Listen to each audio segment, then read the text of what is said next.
말씀을 채워주시기를 주의 이름으로 축원합니다. 우리 함께 인사하고 시작하겠습니다. 하나님만 사랑합시다.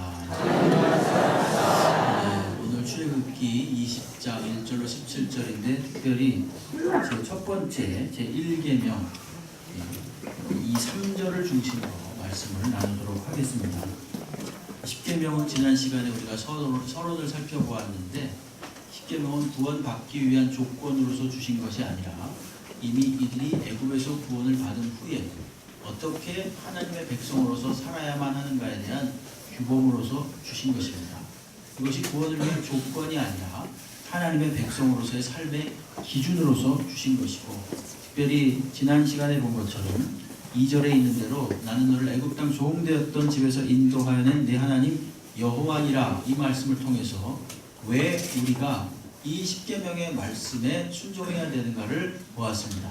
당위성, 첫째는 하나님이 전능하신 구원자이시기 때문에 그렇다고 했습니다. 애굽에서 아무것도 없는, 힘없는 상태에서, 무능한 상태에서, 절망의 상태에서 하나님이 구원하여 주신 전능하신 하나님, 전능하신 구원자 하나님이시기 때문에, 그 전능하신 하나님이 명령하시기 때문에 이 10계명을 마땅히 지켜야만 할 이유가 있는 거죠. 두 번째는 뭐라고 그랬습니까? 그 전능하신 하나님이 우리의 소유가 되셔서, 즉 우리 안에 들어오셔서 우리와 함께 동행하면서 우리로 하여금 모든 것을 온전히 이룰 수 있도록 구원을 이루어갈 수 있는, 동행하시면서 구원을 이루어 주시는 하나님이다 그랬습니다. 그렇기 때문에 이러한 구원의 하나님이 주신 명령이므로 우리가 이것을 지켜야 한다, 이렇게 말씀하셨습니다. 그래서 오늘 첫째 시간에 바로 첫 번째 계명, 두 번째 시간이지만 첫째 계명이죠. 3절에 우리 한번 같이 읽겠습니다. 3절 같이 읽겠습니다. 시작. 너는 나 외에 다른 신들을 내게 주지 말라. 아멘. 왜 이 계명이 첫 번째 계명이 됐을까요? 왜 이 계명이 첫 번째 계명일까? 그것은 배경이 있습니다. 왜냐하면 이 나 이외에 신들을 두지 말라라고 하는 이 말씀은 바꾸어 말하면 다른 사람들이 다른 신들을 가까이 하고 있었거나 또는 가까이 할 위험이 있기 때문에 그렇습니다. 왜 그런가? 이 가나안이라는 곳, 오늘날 가나안이라는 곳은 가나안, 팔레스타인, 예루살렘, 이스라엘, 이렇게 이해하시면 됩니다. 가나안, 팔레스타인, 이스라엘 다 똑같은 뜻입니다. 가나안 땅. 이 가나안 땅이라는 곳은 우상의 백화점이나 다름이 없었기 때문에 그렇습니다. 여러분, 출애굽하기 전에 애굽이 있겠죠. 애굽에 들어가는 때가 있겠죠. 그건 언제인고 하면 요셉이 국무총리가 되었고 야곱과 그 일족들이 기근에 허덕이다가 이제 요셉의 도움으로 들어간 것입니다. 애굽에 몇 년 동안 살았냐면 430년 동안 살았습니다. 하나님께서는 애굽에 430년 동안 사는 동안 이스라엘 백성들을 어디서 어디로 옮긴 겁니까? 애굽으로 옮긴 거죠. 어디에서? 가나안에서. 그렇죠? 가나안에서 애굽으로 딱 옮겨 놓으셔서 그 안에서 살도록 하셨습니다. 그러면 430년이라는 시간이 흐르는 동안 가나안이라는 땅은 그렇지 않아도 우상이 아주 굉장히 팽배했던 곳인데 430년이 흘렀으니까 얼마나 더 많은 우상들이 생겨났겠습니까? 야곱의 할아버지가 누굽니까? 혹시 퀴즈. 야곱의 할아버지가 누굽니까? 자신있게 대답하십시오. 자, 야곱의 할아버지가 누굽니까? 아브라함이잖아요. 아브라함이 그러면 몇 세를 살았을까요? 175세를 살았습니다. 그렇죠? 그러면 아브라함이 아들이 누구냐면 이삭입니다. 아브라함의 아들 이삭이 몇 세를 살았을까요? 180세. 역시 이 예배 때마다 한 분씩 탁탁 나타나게 되어 있습니다. 예, 우리 장로님 너무 감사합니다. 예, 180세를 사셨어요. 아브라함이 이삭을 낳고 이삭이 야곱을 낳았지요. 그러니까 야곱과 아브라함과는 할아버지와 손자 관계입니다. 그럼 적어도 그냥 야곱이 산 생애를 빼고라도 몇 년 차이가 나는 겁니까? 255년 차이가 나는 거잖아요. 175년하고 180년이니까. 그렇죠? 그러니까 255년의 간격이 있는 것입니다. 근데 그때 벌써 하나님께서는 애굽에 들어가기도 전에 아브라함에게 뭐라 그러셨냐면요. 창세기 15장 13절로 16절 말씀을 보겠습니다. 여기 보게 되면 여호와께서 아브라함에게 이르시되 너는 반드시 알라. 내 자손이 이방에서 객이 되어 그들을 섬기겠고 그들은 400년 동안 내 자손을 괴롭히리니 그들이 섬기는 나라를 내가 징벌할지며 그 후에 내 자손이 큰 재물을 이끌고 나오리라. 너는 장수하다가 평안히 조상에게로 돌아가 장사될 것이요 내 자손은 4대 만에 이 땅으로 돌아오리니 이 땅이 어디입니까? 가나안 땅입니다. 맞습니다. 이는 아모리 족속의 죄악이 아직 가득 차지 아니함이니라. 아모리 족속은 가나안의 주류를 이루고 있었던 족속이었습니다. 벌써 하나님께서는요, 이들이 애굽에 들어가기도 전에 가나안이 이미도 우상으로 굉장히 물들어져 있었고, 그리고 앞으로 애굽에 가 있는 동안 400년 동안 이 가나안이 어마어마하게 우상으로 엄청나게 오염될 것임을 벌써 예고하셨습니다. 그리고 나서 이 이스라엘 백성들이 400여 년 동안 애굽에서 종노릇하고 다 그것을 하나님께서 계획하신 기간이 마친 다음에 끄집어내셨죠. 그런데 다시 또 어디로 돌아오게 하는 겁니까? 가나안에 돌아오게 하는 거예요. 왜 돌아오게 하시겠습니까? 그 우상으로 말미암아 완전히 오염되었던 그 땅을 다시 정화시키기 위해서 이스라엘 백성을 애굽에서 뽑아내어서 가나안으로 데리고 오는 것입니다. 왜 일계명이 너는 나 외에는 다른 신들을 내게 두지 말라. 이유가 여기서 밝혀지는 겁니다. 여러분 지금 이거는 출애굽기는 애굽에서 막 나왔을 때입니다. 그렇습니다. 그렇죠? 애굽에서 나와서 아직 가나안에 들어가기 전입니다. 그러니까 하나님께서는 이미 가나안의 상황을 다 아시고 가나안 땅에 들어가서 최고로 조심해야 될 게 뭐냐 이걸 말씀하시는 거예요. 그것은 바로 우상이다 라고 하는 것입니다. 우상을 섬기지 말라. 나 이외에 다른 신들을 내게 있게 말라. 이런 말씀을 오늘 제1계명으로서 주시는 겁니다. 여러분 우상이 뭡니까? 우상은 한마디로 말하면 인간이 자신의 욕구를 충족시키기 위해서 만들어낸 신입니다. 그렇게 이해하시면 됩니다. 종교개혁자 칼빈이라는 분은 이렇게 말했습니다. 인간의 마음은 우상 공장이다. 만약 아무것도 할 수 없으면 자신이 우상이 된다. 아주 정확하게 인간의 이 우상 숭배적 경향을 잘 지적했습니다. 가나안에 여러 신들이 있었지만 우상들이 있었지만 그 중에 대표적인 우상이 뭐였냐면 바알과 아세라입니다.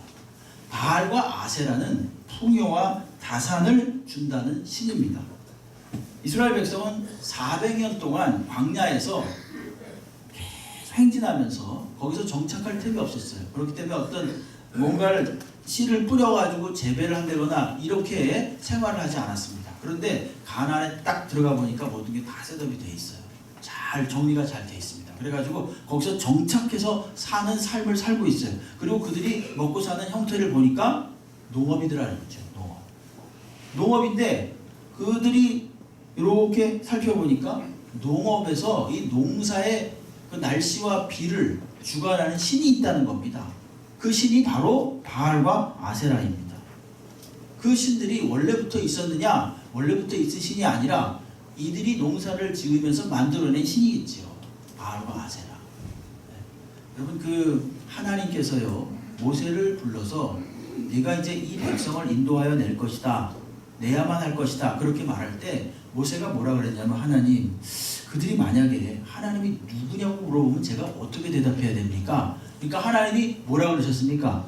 출애굽기 3장 14절에서 뭐라 그러셨죠? 나는 스스로 있는 자니라.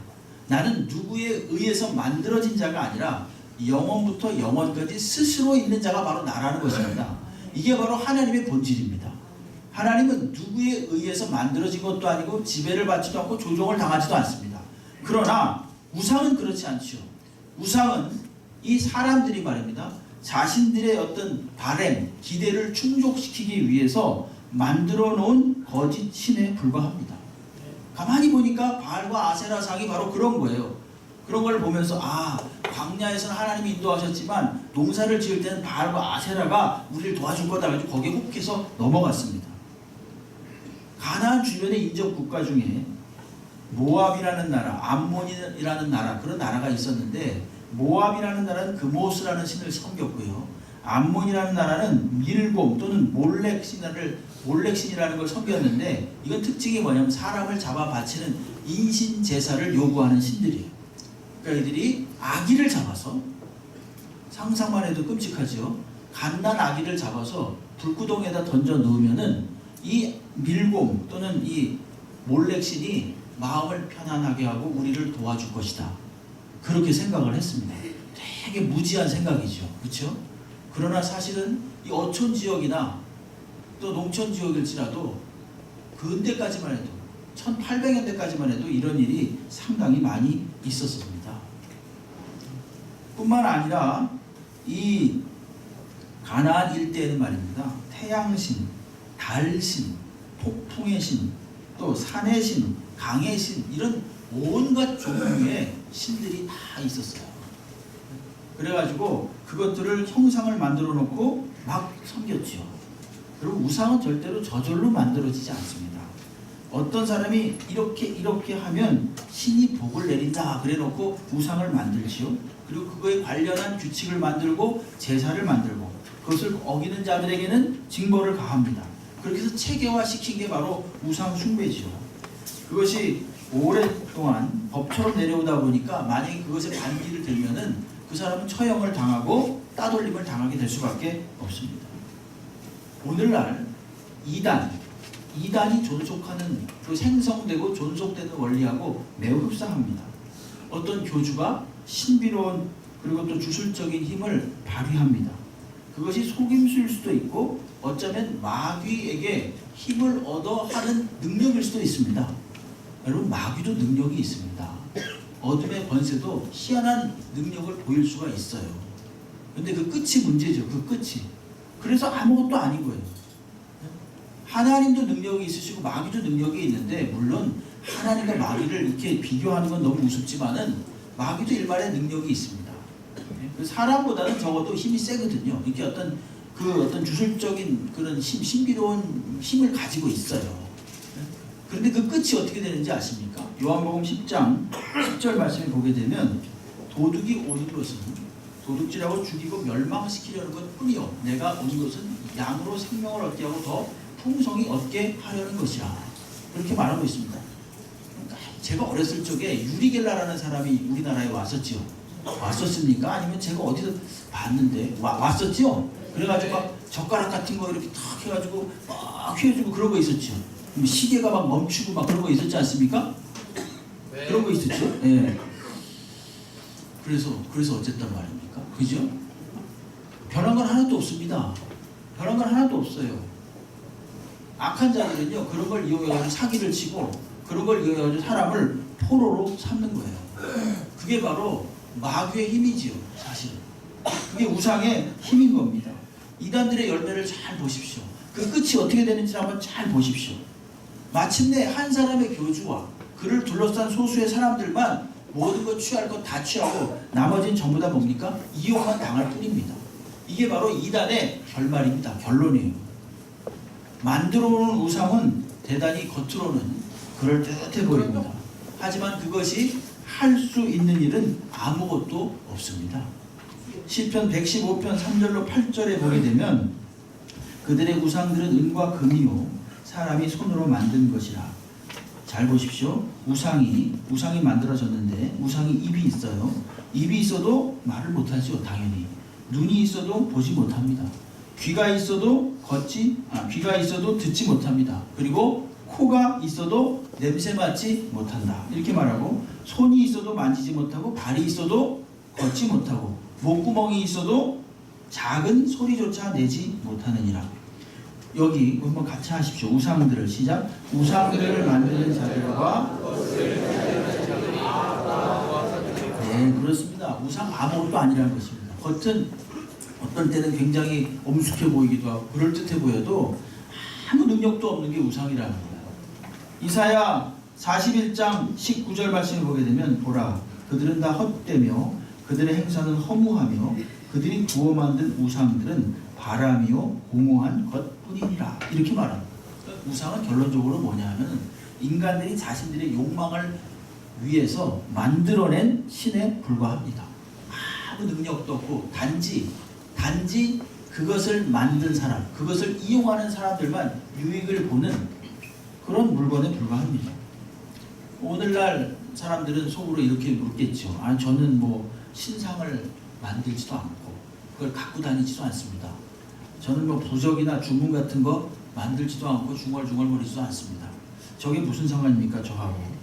여러분, 그런데 우상의 본질은 단지 보이는 것만이 우상이 아니라는 걸 알아야 됩니다. 보이는 것뿐만이 아니라 하나님보다 우선하는 것이 있다면 그것이 보이지 않을지라도 우상이 된다는 것입니다. 우상의 기저에는 무엇이 자리하고 있는가? 인간의 탐욕입니다. 인간의 탐욕. 인간의 탐욕으로 말미암아 하나님보다 우선하는 것들을 마음속에 만들어내는 거지요. 그래서 골로새서 3장 5절에는 이렇게 말합니다. 그러므로 땅에 있는 지체를 죽이라. 곧 음란과 부정과 사욕과 악한 정욕과 이 말씀입니다. 탐심이니 탐심은 우상 숭배니라 그랬습니다. 탐심은 우상 숭배니라. 오늘 이 말씀을 꼭 마음속에 새기시기 바랍니다. 탐심이 우상 숭배라니까요. 무엇에 대한 탐심입니까? 여러 가지 그 탐심을 부려서 얻어내는 결과들이 있는데 그게 뭐냐 하면 한번 받아하시겠습니다. 돈과 사랑. 네, 돈. 여러분, 돈 좋지요, 그죠? 돈. 이 돈이 말입니다. 고대로부터 아주 옛날부터 하나님하고 경쟁 관계입니다. 모든 사람들이 이 돈에 전부 다 노예가 됐지요. 하나님을 섬기지 아니하면 전부 다 돈의 노예가 되는 거예요. 영국의 극작가 중에 오스카 와일드라는 사람이 있는데요. 이 사람은 아주 재치 있는 말로 굉장히 유명한 분입니다. 그분이 뭐라 그랬냐면 젊은 사람들은 돈이 전부라고 생각한다. 그러다가 나이를 더 먹으면 돈이 전부라는 것을 뼈저리게 느끼게 된다. 네? 되게 아주 재치 있는 말이죠. 젊을 때는 그저 돈이 좋다 이렇게 생각을 하다가 나중에 나이를 먹으면 뼈저리게 느끼게 된다는 거예요. 네? 굉장히 아주 찌르는 말씀이죠. 돈이 그만큼 위력이 있다는 얘기입니다. 요즘 우리가 수요 예배 때 우리 송정석 간도사님 통해서 하박국서를 쭉 함께 은혜를 나누는데요. 하박국서에 보게 되면 1장 15절 16절에 보게 되면 이런 말씀이 나옵니다. 그가 낚시로 모두 낚으며 그물로 잡으며 투망으로 모으고 그리고는 기뻐하고 즐거워하여 그물에 제사하며 투망 앞에 그냥 하오니 이는 그것을 힘입어 소득이 풍부하고 먹을 것이 풍성하게 됨이니이다. 이렇게 말합니다. 어디에다가 지금 제사를 한답니까? 그물에다가. 그 다음에 투망 앞에 분향을 한답니다. 향을 피운답니다. 이것이 우상인 거예요. 왜? 그들이 돈을 주기 때문에. 돈을 벌어주기 때문에. 예? 돈이 얼마나 큰 위력인지를 분명히 알 수 있는 것이고, 만약에 우리가 하나님께 자칫 하나님으로부터 떠나서 하나님이 주인이 되지 않는다면 거의 99.9% 모든 사람들이 돈이 주인이 되지요. 예? 여러분, 오늘날 많은 문제들, 이 사회에서 일어나고 있는 많은 문제들을 가만히 들여다보게 되면 그 원인이 거의 다 물질, 돈입니다. 그렇죠? 돈일 경우가 거의 99.9%예요. 죄송하지만 교회에서 일어나는 문제도 그렇습니다. 오늘날 교회에도 많은 분쟁이 있고 교회마다 막 여러 가지 시끄러운 소리가 들리는데 겉으로는 그럴듯하고 점잖은 명분을 내세우지만 사실 그 속을 들여다보면 뭐예요? 돈입니다. 돈일 경우가 상당히 많아요. 이 돈이 하나님을 위해서 제대로 쓰여지지 않고 어떤 사람에 의해서 쓰여지게 될 경우 비극이 생기는 거죠. 분쟁이 초래되는 거죠. 누가 하시는 일이에요? 하나님이 하시는 일이거든요. 그게. 예? 하나님에 의해서 그런 일이 일어나는 거예요. 하나님보다 돈을 더 섬기니까 그런 일이 일어나는 거예요.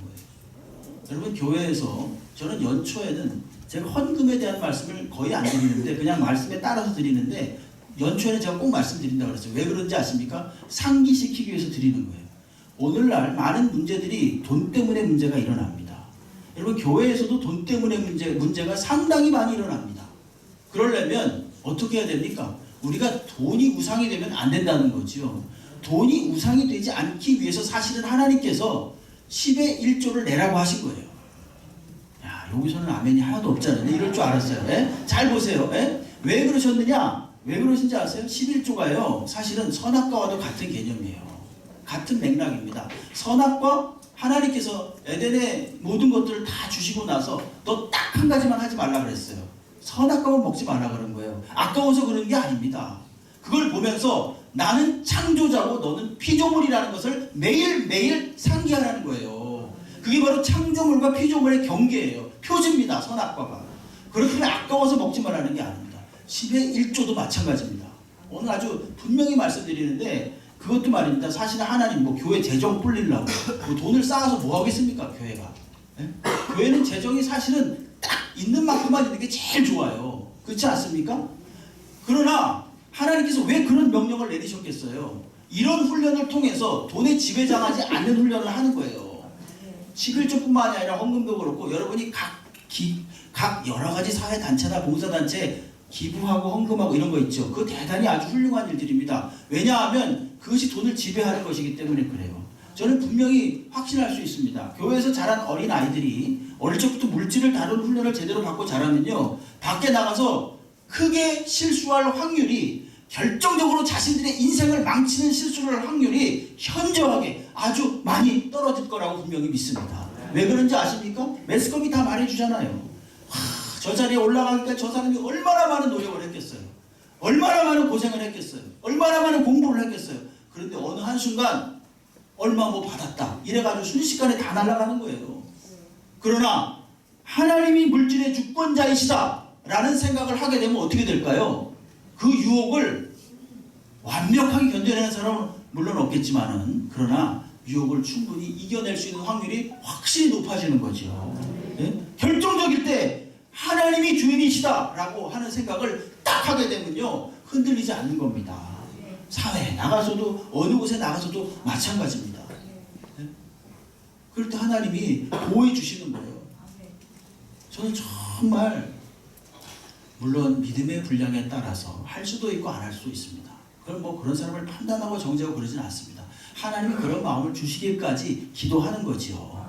그러나 저는 그런 생각을 늘 행복한 생각을 해봅니다. 정말 아주 정말 낭만적인 생각을 하는 거죠. 그게 뭐냐?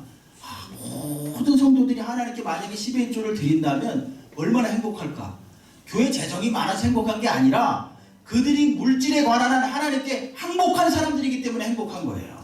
네? 우리가 하나님께 적어도 주제권을 하나님께 드리는 거예요. 물질이 우리들의 우상이 되지 않는다면 하나님이 우리의 주인이시기 때문에 하나님이 다 책임져 주십니다.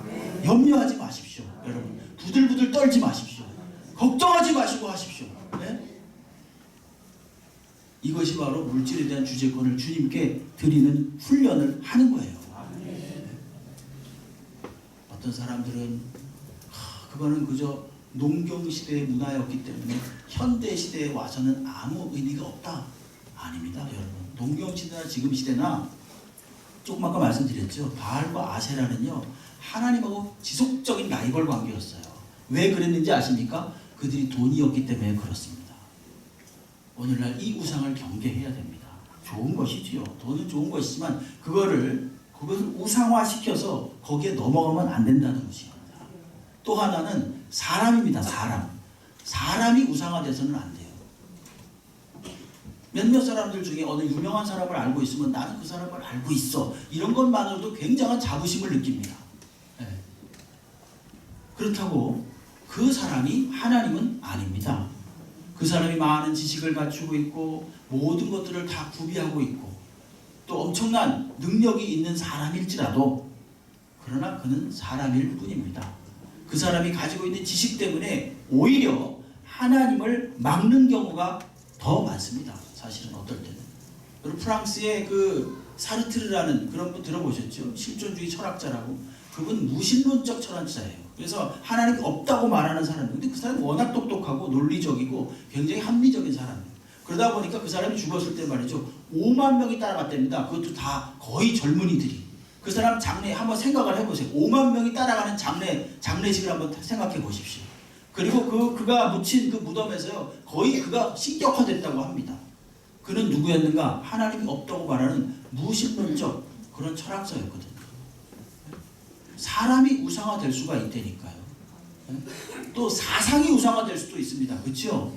마르크스 레닌주의가 이 지구를 반으로 갈라놨지요. 공산주의와 자본주의로, 이 사회주의와 자본주의로 갈라놨지요. 하나님보다 우선하는 것이 그 사람을 장악하게 될 경우에는요, 이와 같은 위험이 따르는 겁니다. 그러므로 오늘 우리가 다시 이 새해를 맞이해서 다시 한번 우리 마음속에 우상이 무엇이 있는가 한번 잘 생각해 보시고요. 그것을 다 떼어내고 하나님을 더 앞세울 수 있는 그런 저와 여러분이 되시기를 주의 이름으로 축원합니다. 요한일서 2장 15절 말씀 한번 같이 읽어보도록 하겠습니다. 같이 읽겠습니다. 이 세상에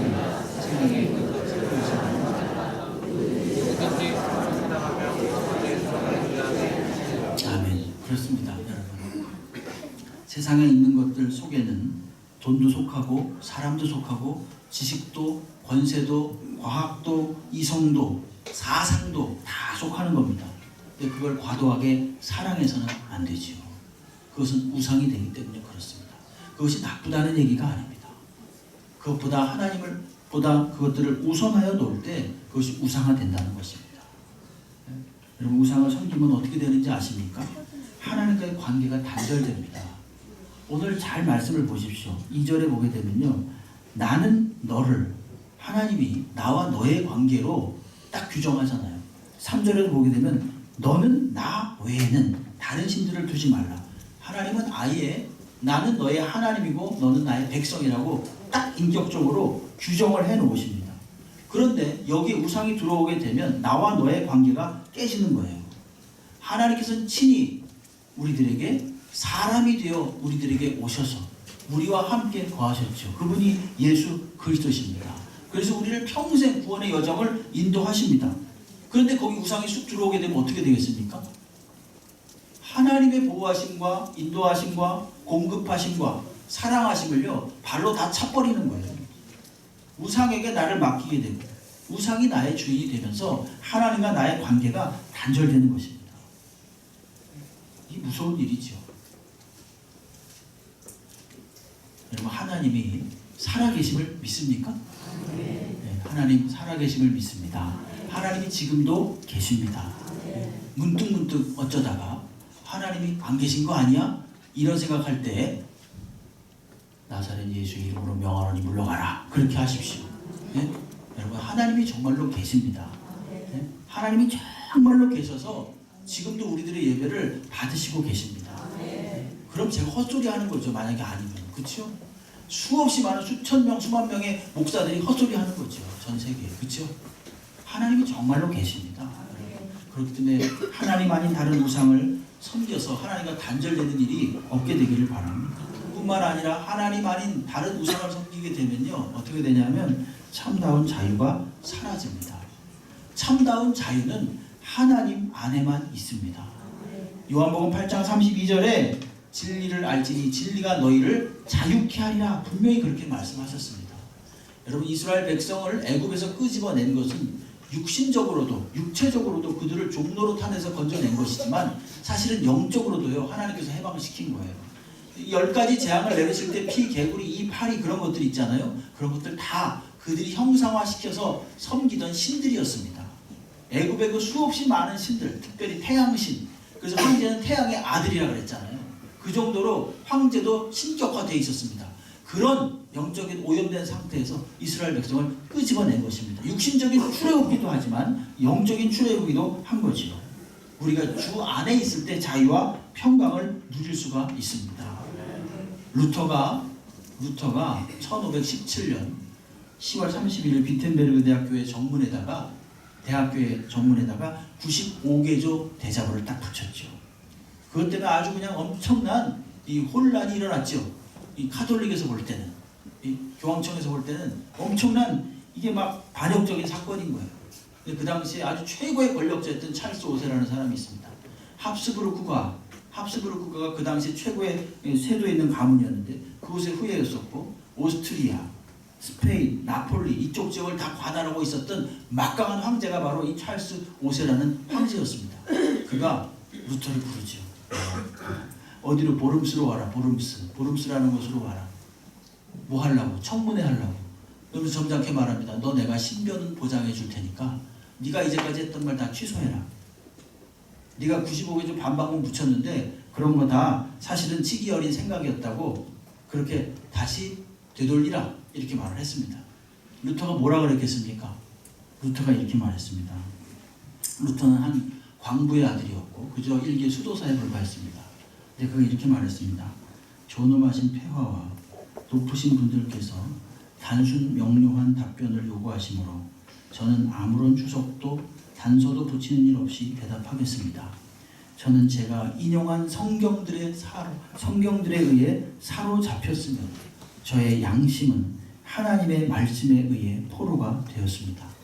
저는 아무것도 철회하지 않을 것이며 철회할 수도 없습니다. 저는 어떻게 다른 방도가 없습니다. 제가 여기 섰으니 하나님이여 도우소서 이렇게 말했습니다. 우리 이 말만 기억하죠. 제가 여기 섰으니 하나님이여 도우소서. 이거 멋있는 말이잖아요. 근데 그 앞에 사실 더 멋있는 말이 있습니다. 제가 이것을 철회할 수 없는 이유는 뭐냐? 내가 바로 성경들에 의해 사로잡혔고 하나님의 말씀에 의해 포로가 됐다는 저 말씀입니다. 여러분 우리가 어디에 사로잡힐 때 정말로 참된 자유를 누리느냐? 하나님의 말씀에 사로잡힐 때 자유를 누립니다. 심지어 죽음도 우리 앞에 있는 여러 가지 고통도 진리의 말씀에 사로잡힐 때 다른 사람이 뭐라 그러는 거 사실은 개념치 않게 되는 거지요. 환경이 어떻게 되는 거 개념치 않은 거예요. 왜? 하나님이 나를 붙잡고 계시기 때문에 그런 겁니다. 여러분 하나님은 당신의 백성을 보호하시고 인도하십니다. 걱정하지 마시고 하나님만 꼭 붙들고 나가고 하나님께 꽉 붙들려 있으시기 바랍니다. 하나님 말씀에 붙들려 있으면 그게 바로 참다운 자유입니다. 우상에 붙들려 있으니까 다른 사람들이 나를 어떻게 생각할까? 명예나 권력이나 돈이나 평판이나 이런 것들에 자꾸 매달려 있으니까요. 하나님께로부터 멀어지는 거예요. 여러분 하나님께 눈을 두시고 하나님께 붙잡혀 있으면요. 그런 것들로부터 자유할 수 있습니다. 그런 것들로부터 우리가 참 평안을 누릴 수가 있어요. 여러분 이 찰스 왕제와 그를 둘러쌌던 많은 권력자들 어마무시했겠지요.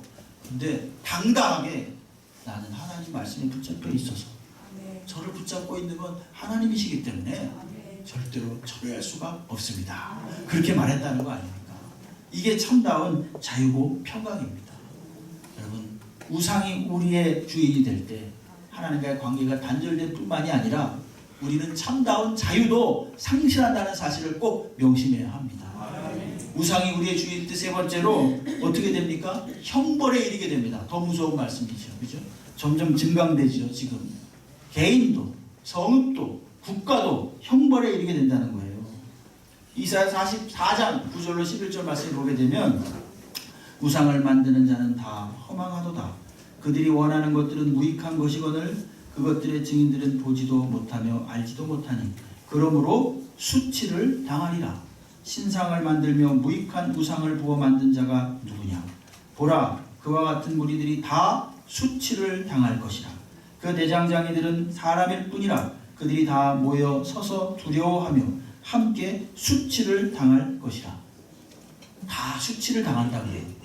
우상을 섬길 경우에, 다른 신을 섬길 경우에 하나님이 수치를 당하게 할 것이다. 개인에게.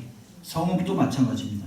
신명기 13장 12절로 16절에 보게 되면 특별히 12절로 16절 보게 되면 내 하나님 여호와께서 내게 주어 거주하게 하시는 한 성읍에 대하여 네게 소문이 들리기를 너희 가운데 어떤 불량배가 일어나서 그 성읍 주인을 유혹해서 뭐라 그러냐면 너희가 알지 못하던 신들을 우리가 가서 섬기자 이렇게 말하거든. 너는 자세히 묻고 살펴보아서 이러한 가증한 일이 너희 가운데 있다는 것이 확실한 사실로 드러나면 너는 마땅히 그 성읍 주민들을 칼날로 죽이고 그 성읍과 그 가운데 거주하는 모든 것과 그 가축을 칼날로 진멸하고 또 그 속에서 빼앗아 차지한 물건을 다 거리에 모아놓고 그 성읍과 그 탈취물 전부를 불살라 내 하나님 여호와께 드릴지니 그 성읍은 영구히 폐허가 되어 다시는 건축되지 아니할 것이라.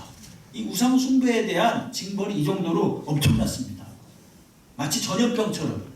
전염병 걸리면 막 무슨 영화에 보면 어떤 전염병 걸린 지역을 전체 다 폐쇄시키잖아요. 그런 것처럼 만약에 우상을 숭배하는 어떤 성읍이 발견되면요, 그걸 완전히 다 지금 멸절시키는 것입니다. 국가도 마찬가지입니다. 여러분, 국가도 신명기 30장 17절로 18절 말씀에 보게 되면, 그러나 내가 만일 마음을 돌이켜 듣지 않고 유혹을 받아 다른 신들에게 절하고 그를 섬기면 내가 오늘 너희에게 선언하노니 너희가 반드시 망할 것이라. 너희가 요단을 건너가서 차지할 땅에서 너희의 날이 길지 못할 것이라. 이것은 이스라엘 백성 전체 국가에 대해서 하는 말입니다. 만약에 요단강 건너가가지고 엉뚱한 짓 하면, 다른 신을 섬기면 너희의 날이 길지 못하고 반드시 망하게 될 것이다. 이건 나라에 대해서 말하는 것입니다. 개인도 성읍도 국가도 우상을 섬기게 될 경우에는 어떻게 되는가? 하나님의 형벌을 면치 못할 것이다. 아주 무서운 말씀을 하고 있는 거죠. 하나님 이외에 다른 신을 섬긴다는 것은 인간 탐심의 표현입니다. 인간의 마음은 우상 공장과 같아서 하나님께서 주인이 되지 못할 때 온갖 종류의 우상들을 만들어냅니다. 그것을 신이라고 합니다. 하지만 우상들은 아무런 힘도 아무런 능력도 없습니다. 형상을 갖춘 우상이 아닐지라도 돈이나 권세와 명예나 사람이나 지식이나 사상이나 이성, 이런 것들을 하나님보다 더 우선시할 때 그것이 바로 우상이 되는 것입니다. 우리가 마음속에 다시 한번 이 새해를 맞이하면서 하나님 우선주의로 나갈 수 있는, 하나님 제일주의로 나갈 수 있는 그런 한 해가 되시기를 간절히 바랍니다.